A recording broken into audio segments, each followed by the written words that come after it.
जय गुरु जी संगत जी।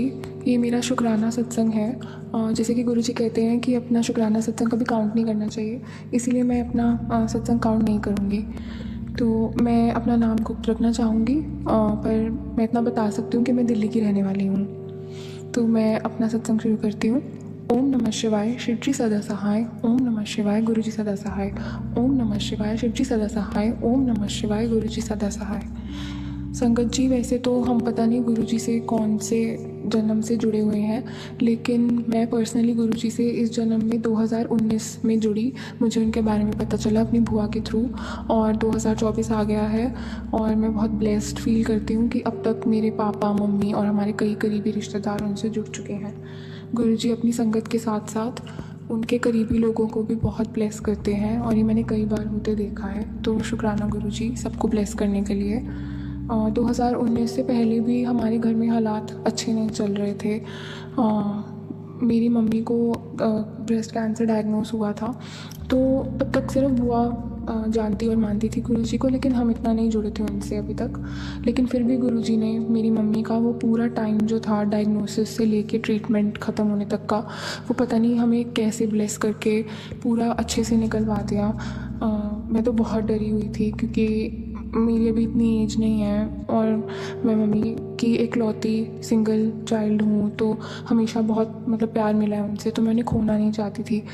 तो कीमोथेरेपी से लेके रेडिएशन थेरेपी तक, दवाइयों तक गुरुजी ने सारा टाइम मम्मी का अच्छे से निकलवा दिया। कष्ट तो आते जाते रहे, but she was able to recover. तो थैंक यू गुरुजी, हमारी लाइफ में आने से पहले से हमें ब्लेस कर दिया आपने, तो थैंक यू गुरुजी। 2019 के बाद भी कई सत्संग हुए। मेरा मास्टर्स में एडमिशन करवाया अच्छी जगह, और जहाँ मैंने उम्मीद भी छोड़ दी थी, मुझे उस यूनिवर्सिटी में गुरुजी ने एडमिशन दिलवाया। मेरी 2 साल की मास्टर्स कंप्लीट कराई विद इन कोविड, जब इतना ज़्यादा स्ट्रगल कर रही थी मैं स्ट्रेस और एंग्जाइटी से। स्ट्रेस और एंग्जाइटी तो मुझे जब भी होती है तो मैं बस गुरुजी का मंत्र जाप लगा लेती हूँ, उनका जल प्रसाद पीती हूँ, और गुरुजी मेरी स्ट्रेस और एंग्जाइटी को एकदम सही कर देते हैं थोड़े से ही घंटों में। तो मुझे कोई मेडिकेशन लेने की ज़रूरत नहीं पड़ती, जबकि मैंने पता नहीं 19-20 साल की उम्र से तो मैंने खाई है स्ट्रेस और एंग्जाइटी की दवाइयाँ। तो दवाइयाँ भी छुड़वा दी गुरुजी ने। थैंक यू गुरुजी मेरे को हेल्थ ब्लेस करने के लिए। और कोविड में भी ऐसे हुआ था कि हम अपनी बुआ के घर ही गुरुजी का पहला सत्संग अटेंड करने गए थे, तो उसके बाद ही सेकेंड वेव आ गई थी कोविड की। तो उसमें हम तीनों, मेरे मम्मी पापा और मैं, हम तीनों की तबीयत ख़राब हुई थी काफ़ी, लेकिन गुरुजी ने वो कष्ट हमारा अच्छे से कम में कटवा दिया, क्योंकि हमें हॉस्पिटल में एडमिट होने की ज़रूरत नहीं पड़ी। ऑल्दो मेरे मदर फादर दोनों एजेड हैं, मम्मी पहले कैंसर का ट्रीटमेंट करवा चुकी हैं, फिर भी गुरुजी ने हमारा कष्ट टलवा दिया। सो थैंक यू गुरुजी, हमारा कष्ट छोटे में कटवाने के लिए। जबकि उस टाइम कोविड में इतने सारे लोग थे जिन्हें अपनी जानें गंवानी पड़ी, तो उनके सोल्स को भी ब्लेस करना गुरुजी, और किसी के घर भी कोई बीमारी ना आए। तो उसके बाद भी जब ये कोविड का टाइम भी निकल गया था, उसके बाद भी हमें कई बार हेल्थ प्रॉब्लम्स आई हैं फैमिली में, लेकिन गुरुजी ने हमेशा हमारी हेल्प करी है। मैं बचपन से ही हनुमान जी की बहुत बड़ी भक्त थी, हनुमान चालीसा रिसाइट करती थी। तो मैं थोड़ी कंफ्यूज भी रहती थी स्टार्टिंग में कि मैं हनुमान जी की ज़्यादा पूजा करूं या मैं गुरुजी की, लेकिन गुरुजी ने मुझे कई मैसेजेस दे के यूट्यूब पे बताया कि हनुमान और मैं एक ही हैं, तो तू किसी की भी पूजा कर सकती है। मेरा मंत्र जाप भी किया कर। तो अब मैं मंत्र जाप भी करती हूँ और हनुमान चालीसा भी पढ़ती हूँ, और गुरुजी मेरी काफ़ी मदद करते हैं। कई बार उन्होंने मुझे हनुमान जी के रूप में भी सपने में दर्शन दिए हैं। एक बार मैंने उन्हें हनुमान जयंती पे कहा था कि गुरुजी मुझे हनुमान जी के रूप में भी दर्शन दो, तो फिर मुझे सपना आया कि एक पंडित हैं, एक पहाड़ चढ़ रहे हैं हम, और वो मुझे पहाड़ की सीढ़ियों के थ्रू एक मेन मंदिर में लेके जाते हैं, और वहाँ पे हनुमान जी की मूर्ति रखी हुई होती है। तो उन्होंने मुझे हनुमान जयंती पे मेरे हनुमान जी के भी दर्शन करवा दिए।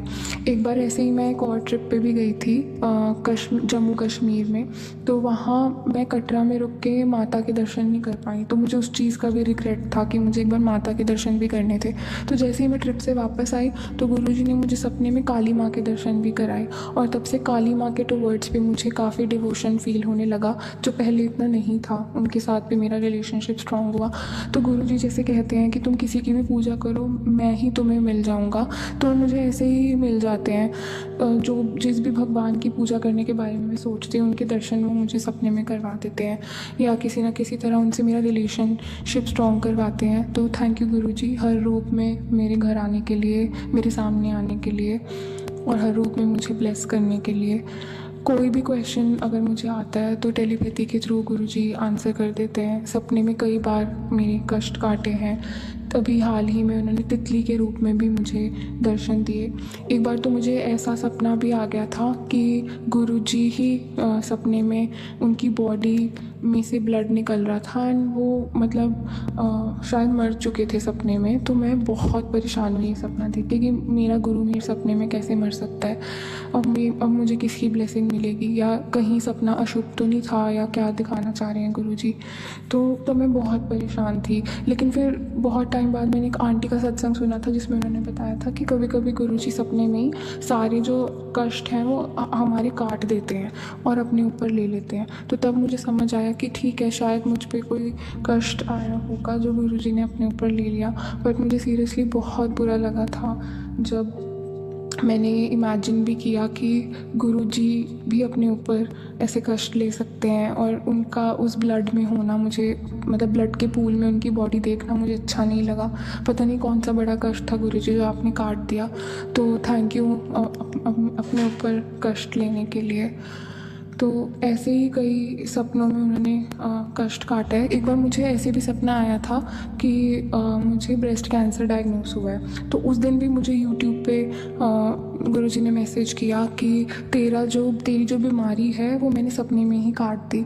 तो जैसे कि मैंने बताया कि मेरी मॉम को भी सेम डिज़ीज़ एक बार डायग्नोस हो चुका है। तो थैंक यू गुरुजी, मुझे तो वैसे ही बहुत डर लगता है इस बीमारी से, बट थैंक यू सपने में मेरा वो कष्ट भी काटने के लिए। तो और अभी रिसेंटली भी एक और सत्संग हुआ था जहाँ पे मुझे एक ऐसी वर्क प्लेस पे जॉब मिली थी जो बहुत ज़्यादा स्ट्रेसफुल थी, और वहाँ मतलब बहुत पॉलिटिक्स थी। तो मैं मतलब अपनी लाइफ के सबसे स्ट्रेस्ड काइंड ऑफ पीरियड से गुजर रही थी, बहुत परेशान थी। एंड एक दिन उन्होंने मुझे पॉलिटिक्स की वजह से ही निकाल भी दिया वहाँ से। तो मैं बहुत परेशान हुई, उसके बाद फूट फूट कर रोई। मुझे लगा कि अब जॉब चली गई है तो अब तो मेरी ज़िंदगी का भी कोई मतलब नहीं है।